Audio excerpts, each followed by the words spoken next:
ধর্মের এই যে ব্যবহার, এটা আমাদের রাজনীতিতে কি করে এতটা এলো সামনে, এবং আমরা এখান থেকে আসলে কি বার্তা আমরা সাধারণ ভোটারের জন্য দিতে পারি?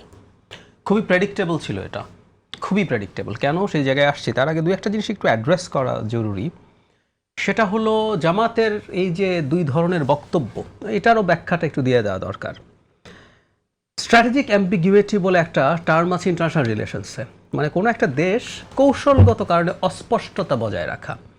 মানে আমি এটা বলে ফেলবো না, এটা সবচেয়ে সুন্দর উদাহরণ হচ্ছে তাইওয়ানকে যদি আমেরিকা গায়ের জোরে বা সামরিকভাবে দখল করতে যায়, আমেরিকারা চায় না, তখন আমেরিকা কি করবে?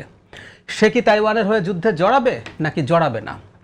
আমেরিকা এই কথাটা ক্লিয়ারলি বলে না। আবার মাঝে মাঝে বলে ফেলে, বাইডেন 3বার বা 4বার বলে ফেলেছিলেন যে আমরা যুদ্ধে যেতে হবে।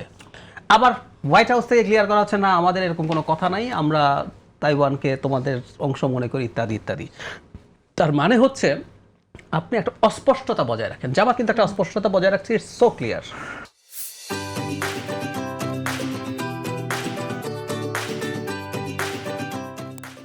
ধরুন জামাতের আমির কি শরিয়া কায়েম করবো না বলেননি? বলেছে, কিন্তু ওনার মুখ দিয়ে আমরা শুনিনি। কিছুদিন আগে খ্রিস্টান সম্প্রদায়ের একটা মানে দল তার সাথে দেখা করতে গিয়েছে প্রতিনিধিদের, তাদের থেকে বেরিয়ে আসার পর একজন তাদের বরাত দিয়ে আমরা জেনেছি, হ্যাঁ উনি বরাত দিয়ে বলেছেন একদম স্পষ্টভাবে, ওখানে একজন আমেরিকান ভদ্রলোকও ছিলেন তাদের সাথে, ওখান থেকে জানলাম। এবং জনাব তাহেরের বক্তব্য আমরা শ্রীরাধা দত্তের কাছেও তিনি বলেছেন আমরা কোথাও বলিনি শরিয়া কায়েম করব।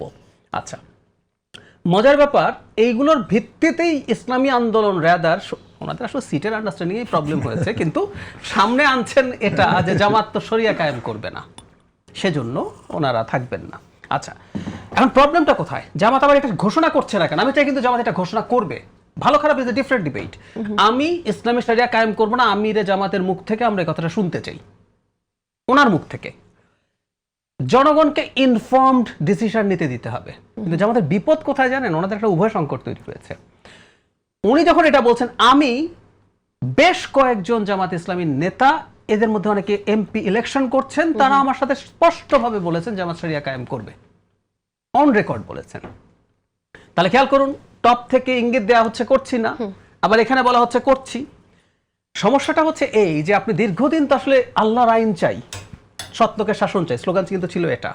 তো আল্লাহর আইন কায়েম করা হবে জামাত, এটা শুনে দীর্ঘ সময় তার যতটুকু সমর্থন তৈরি হয়েছে, একটা বড় অংশ কিন্তু ওই কারণে এসছে। আমাদের খুব পরিচিত একজন ইসলামী ধর্মগুরু জনাব এনায়েতুল্লাহ আব্বাসীর কাছে এই প্রশ্নটা করা হয়েছিল যে যখন শরিয়া কায়েম করবে না, তখন উনি প্রশ্ন করছেন, যেটা আমরা দীর্ঘদিন করেছি, তো তোমার নামের সাথে ইসলাম কেন? তাহলে জামাতের একটা ভোট ব্যাংকের একটা অংশ আছে ইসলামী শাসন কায়েম করবে, এই কারণে জামাতকে ভোট দিতে চায়। আবার ইসলামী শাসন কায়েম করবে, শরিয়া কায়েম করবে, এটা যদি হয়, শরিয়া কায়েম করা ভালো খারাপ ইজ এ ডিফারেন্ট ডিবেট। এবং শরিয়ারও অনেকগুলো ফর্মস আছে, এই যে আপনি নিজেই বললেন যে কেউ একজন বলছে ওরটা ইসলামী না, আবার একজন বলছে ওরটা ইসলাম না। আচ্ছা, তো এখন সমস্যা দুটো, একটা হলো এটা যদি আপনি করেন, আপনি দেশের মধ্যে ক্ষমতায় যাওয়ার জন্য ফাইটে যে ভোট পেতে হয়, সেটাতে আপনার সংকট হতে পারে। এবং আপনি রিসেন্টলি ছাত্র সংসদ নির্বাচনগুলোতে এই মডেল ফলো করে দেখেছেন এটা কাজ করে, ওয়েলফেয়ারের আলাপ করা ইশতেহারের মধ্যে, তাই সেটা করছেন। আবার ইন্টারন্যাশনালিও প্রবলেম হতে পারে। ওয়াশিংটন পোস্টের যে রিপোর্ট আমাদের সামনে এসছে, সেখানে কিন্তু এরকম একটা প্রশ্ন ছিল যে আমার যদি শরিয়া কায়েম করে কি হবে, উনি বলছেন আমরা 100% ট্যারিফ দিয়ে দেবো, ইনফর্মাল কথা যদিও। সুতরাং একটা ইন্টারন্যাশনাল ইমপ্লিকেশনও আছে। সো আপনি এটাও বলে ফেলতে পারছেন না। আপনি এক তো দেশের মধ্যে ভোটার বেস বাড়াতে চান, আবার আপনি ইন্টারন্যাশনালি ঝামেলায় পড়তে পারেন, কারণ এখানে মূলত ইসলাম ভিত্তিক দলই অনেক বেশি। এই কারণে তারা স্ট্র্যাটেজিক অ্যাম্বিগুইটি করছেন। টপরা সবাইকে আশ্বস্ত করছেন আমরা করছি না, আবার ক্যান্ডিডেটরা এই কথাটা ফর্মালি এবং ইনফর্মালি বলছেন, যাতে তার ওই ইসলামী যে ভোট ব্যাংক আছে, যারা ইসলাম কায়েম করার জন্য জামায়াতকে ভোট দিতে চায়, তারাও যাতে থাকে। এই হচ্ছে তার ডিলেমার কারণ। কিন্তু আমি আবারও বলি, এটা স্পষ্ট করতে হবে তাকে, উনি শরিয়া চান কিনা, যদি চান ওনার শরিয়ার রূপরেখাটা কি সেটা জানিয়ে জনগণের কাছে ভোট চাইতে হবে। এবার ধর্ম হয়ে গেছে কেন, আমি সেই জায়গাটায় আসি। এটা বোঝা যাচ্ছিল বিএনপির বিপরীতে যখন জামায়াতের নেতৃত্বে, এবং এই স্লোগান প্রথম যারা করেছিল তারাই এখন আবার এই জোটে নেই, ইসলামী আন্দোলন, যে সব ইসলামী ভোট এক বাক্সে, এটা বলে তারা দীর্ঘদিনের বৈরিতা ঘুচিয়ে তারা একসাথে বসেছিলেন। যদিও এই বসাটার মধ্যেও অত্যন্ত নির্বাচনী কৌশল ছিল। দেখুন, এবং আসরের আলাপগুলো একদম শেষে এসে আমরা দেখলাম যে সেখানে জটিলতা সৃষ্টি হলো। একদমই, ইনফ্যাক্ট এটা কোনো আদর্শিক জোট ছিল। ওনারা বলছেন ইসলাম, ওনারা ইসলামকে ব্যবহার করেছেন, আমি প্রমাণ দিই। আইডিওলজিক্যাল দলগুলো কিন্তু একটা প্রবলেম আছে, বিএনপি, আওয়ামী লীগ, এনসিপি বা অন্যান্য দল, এবি পার্টি, তারা কোনো আল্লাহর থেকে আসা কোনো আইন ফলো করে চলেন বলে যেহেতু দাবি করেন না, সেহেতু তাদের ফ্লেক্সিবিলিটি অনেক বেশি।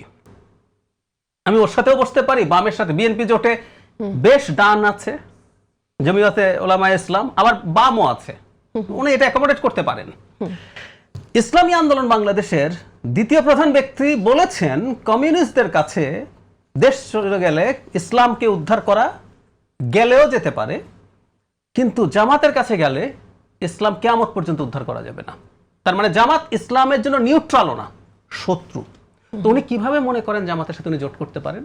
আসলে সবাই মিলে চিন্তা করলেন ইসলামকে নিয়ে এটা করবেন, কিন্তু যখন বিএনপির বিরুদ্ধে এখন ওনারা বেরিয়ে যদি জানো, তারপরও এনসিপি, এবি পার্টি, এলডিপি এর বাইরে কিন্তু ইসলাম ভিত্তিক দল আছে। এর মধ্যে জামাত বরং খানিকটা মডারেট কথা মুখে বলছে।